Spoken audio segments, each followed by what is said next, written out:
बोसोरनिफ्रायनो बेथ' गासिबो थाजोबगोनलै बे फिसा फिसाया गुरिनिफ्राय थाथारबाय नै फिसा बेबो 2 बोसोरनि ना बिफाङा एखे गासैबो सेम गायनाय मोजां जाथों आरो बै जे इएम दङमोन ना सिगांनि आगु इएम जेम्स मोसाहारि बिथांनोबो आं नायनायमोन बिथांनि मोजां मेनटेनेन्स खालामदोंना खालामा बेखौ मिथियाखै मथा मथि 1500सो गायदोंमोन बिथाङा बिगायाव खयथा जायो बे आदा मोननै माबा दङ मेथड दङ साइन्टिफिक आरो नन साइन्टिफिक माबायदि बे जेनेबा एसे खोन्थादो साइन्टिफिक गायोबा फार्स्टआव जोंनि गय दंफांनि गायनाया माबाया जानांगोन बेयाव मोनसे हिसाब दङ बेफोरबायदि जानाय आरोखि दा नैबे थानायालाय मा भेराइटि बे 50 माबाया सिसिआरपि एसे मिक्स दङ बै बिटिएल नामा बे साबसिन जायो नामा साबसिन माने जोंनि वेदारजों मिलायनाय आरो बेबो जायो माबाया डिफारेन्सआ बारा नङा खालि फिथाइनि साइजआ एसे वेदारजों मिलायसिनबाथ' साबसिनाथ' जागोन रिसार्च खालामनानै क्वालिटिया बेबायदिबा मोजां आरो क्वालिटिया बेबायदि मोजां दा बेबायदि जायोबा बेसेबां मोनगोन बेहाय केजि बेसेबां लांगोन बिदिखौ 400 मोनगोन 400 केजियाव 1 केजियाव 400 ना मादार प्लान्टनि थाखाय लाबाय जों नैबेखौ मा होनदों बे माबाया जोलैया आदा भिटेल भिटेल मादार प्लान्ट खालामनो थाखाय जों बेखौ लाबाय नै मोजां नै बिफाङा बिसिम गोजौ जायो 8 बोसोर गोजौआ hello guys welcome to dear farming आसा खालामो बयबो थिगैनो दं नै जों दा गलपारायाव थांगासिनो भिउआ बरिया गलपारायाव थांनो नागिरनायनि रिजनानो जाहैबाय जों दा कक'वा भिलेजाव थांगासिनो सासे बिदानि कक'वा भिलेजाव जायगा होनदोंमोनलाय जायगानि नामा कसारिपारा जायगानि नामानो जाहैबाय कसारिपारा दा बेहाय कक'वा भिलेज होननाय गामि दं बेयाव जों कक'वा बिफांनि सोमोन्दै एसे खबर लानो थांगोन स' भिडिअखौ दाहाय नायदो नै कक'वा भिलेज मोनफैबाय कक'वा भिलेज In 600 meters, कक'वा भिलेज नै बेलाय नै जायगाया कक'वा भिलेज कसारिपारा दुधनৈ गलपारा कक'वा काल्टिभेशन जाबाय दै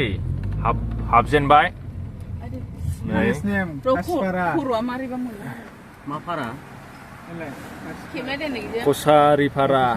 कसारिपारा बेनो नायनानै लानो हागोन हाइवे सेरावनो नै ओरै हाइवे जाहैबाय मेन हाइवेजों हाबबोनानै मेन हाइवेआ बिजों थाबाय ओरै हाबबाय भिलेजआ नैबे लेट्स गो फैबाय नै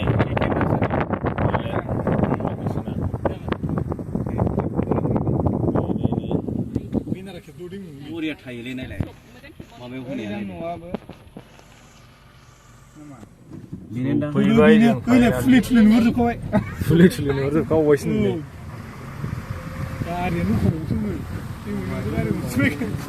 सफैबाय कक'वा भिलेज गलपारा कसारिपारा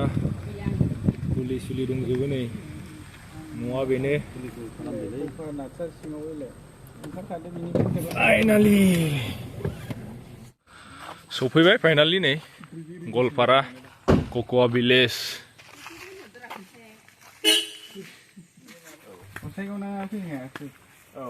गसाइगावनाथ' गोजानबो जायोना एसे मेचुर जानाय लांदो गेजेराव एसे खालि दङ नै हाबजायो एसे हाग्रा जाना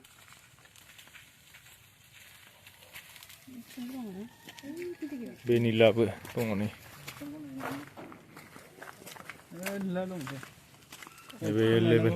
फुलिया दायो गथ' नैबे जौबावबाय नामा जौबोबाबो जेबो उसुबिदा गैया बे बेन्दों फिसा बे बेन्दोंआ हायाव मोनहैबा बे माने गुबुननिफ्रायसो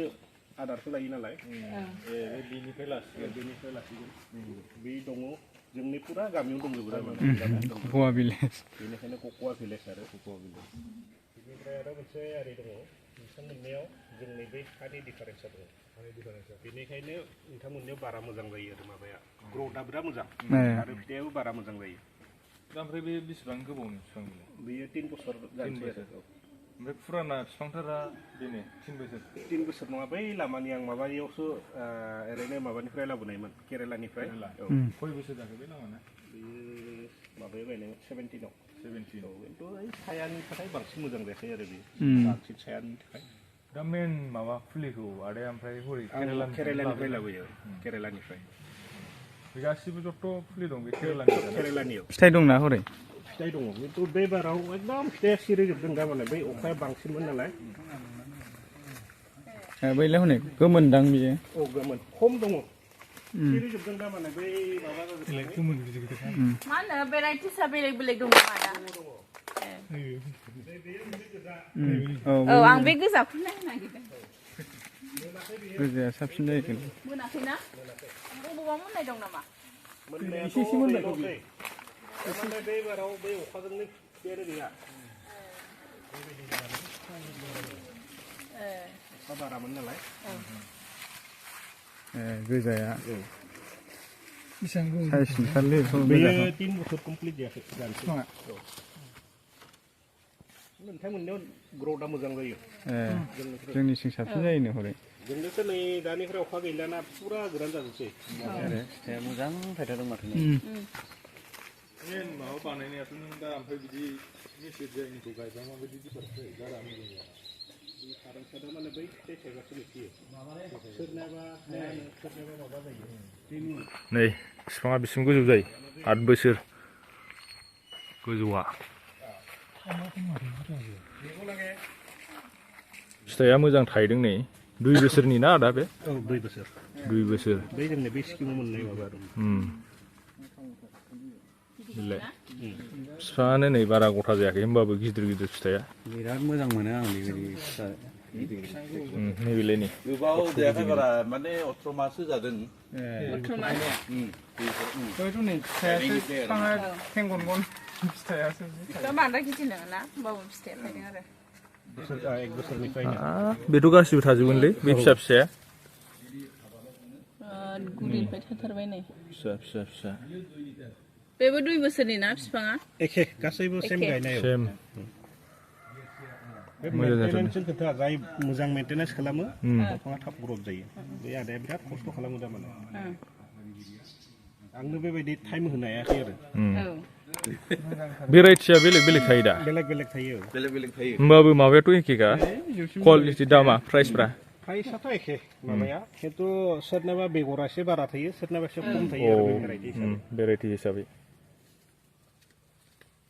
गामियानो खख'वा जोबखाना औ गामियानो कक'वा भिलेज क्लिनबो खालामबाय थायोदां साफा नुदां आरो एसे साफा जाबावगोन दा बै अखा फैबाय दङना आरो बै बे मासआव थांनायनि उनाव ओरैनोथ' साफायानो जागौमोन अखा फैनानै साफा खालामजायाना अखा फैबा आरो बै जे इएम दङमोन ना सिगांनि आगु इएम जेम्स मोसाहारि बिथांनोबो आं नायनायमोन बिथांनियावबो दं मोजां मेन्टेनेन्स खालामदोंना खालामा बेखौ मिथियाखै मथा मथि 1500सो गायदोंमोन बिथाङा बिगायाव खयथा जायो बे आदा मोननै माबा दङ मेथड दङ साइन्टिफिक आरो नन साइन्टिफिक माबायदि बे जेनेबा एसे खोन्थादो साइन्टिफिक गायोबा फार्स्टआव जोंनि गय दंफांनि गायनाया माबाया जानांगोन बेयाव मोनसे हिसाब दङ 9 फिट बाय 9 फिट गया खिन्थु जेबाव जों दंखायो बेयावथ' आरो मिलायनांगौ बेयावथ' जाला जेनेबा साइन्टिफिक जाहैबाय जुदि जों बे साइन्टिफिकआव गायोबा 9 फिट बाय 9 फिटआव बिगासेयाव 95 निफ्राय 100 जागोन आरो कक'या बेनिफ्राय जुदि बे नन साइन्टिफिकआव गायोबा बेखौथ' जों मिलायनांसिगोन माबाजों बेयाव एसे बुरजा जायो आरो जेनेबा एभारेजलि बेखौ बेसेबां डिसटेन्सआव गायोबा मोजां जायो जेनेबा दाथ' जों 9 फिट बाय 9 फिट 9 फिट ना गयाबो 9 फिट जानांगोन माबायाबो 9 फिट जानांगोन खिन्थु बिथांमोननियाबो जोंनियाव बै स्किमा हथार जाहैबायना बेनिखायनो बेखौ मिलायनो हायाखैसै आरो बेयाव गयफ्राथ' गायखाजोबनाय थाबाय नालाय दा एसे खिन्थु आंनिया मिलायनाय गायनायमोन 9 फिट थ'दो खाथिबा दिगदार जायोना बे दालायफ्राबो माबा जाथारो नालाय गयनि खोथा थाहैबाय फिथाइ हाननायफ्राव आनाथ' होनबा दाबोथ' गया 12 बाय 12सो जागोन 네. 사핀지 गुवारबा साबसिनसो एसे सा गोजानसिनबा साबसिन जायो लाखिनायनि मेन उद्देश्यआ जाबाय सान्दुङा बेयाव नांनांगौ दै होबाय थानांगौ सानलाइटआ सानलाइट नांगौ बेखौ जों हानांगोन आरो बेबायदि बे हानायनि सिजोना दा नङा एसे दंबावो बेनिफ्राय दंफाङा जुदि गोलावद्राय जायोबा बेबायदि बिजौखौबो हास'ना होनांगौ गैया बिबार बारनायनि उनाव गोब्राबसो बेबायदि दोबा मा जायो मिथिया बे दालायाव हासारा बिराद बोयो बेनिखायनो हानानै होयोबा बिदि माबाखौथ' हास'ना होबायना बै फिथाइयाव फैसिगोन आरो माबाया हासारा होमबा फिथाइया गिदिर जायो आरो बेनो प्रनिंनि माबाया टेकनिकआ बेखौ रोंखानांगोन आरो इउटिउबाव नायबा मोनगोन माबायाव माखासेखौ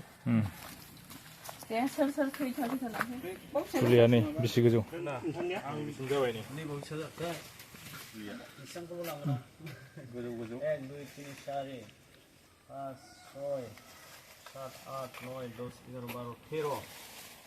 क्वालिटिया बेबायदिबा मोजां आरो क्वालिटिया बेबायदि मोजां दा बेबायदि जायोबा बेसेबां मोनगोन बेहाय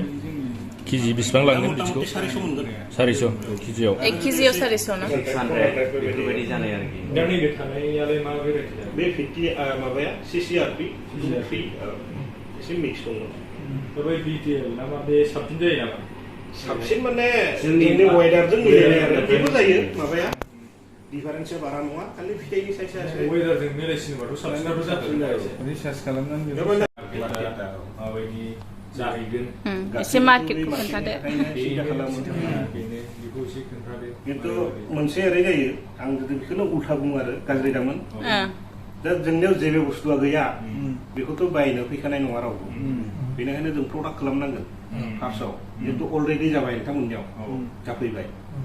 बेनिखायनो दा मा मार्केटआ अलरेडि दंखायो जोंनियावसो गोदान बे माबाया केरेलायाव कक'वा बर्ड दङ आन्ध्रायावबो दङ बिथिं साउथ इण्डियानि मोनब्रै स्टेटआव दङ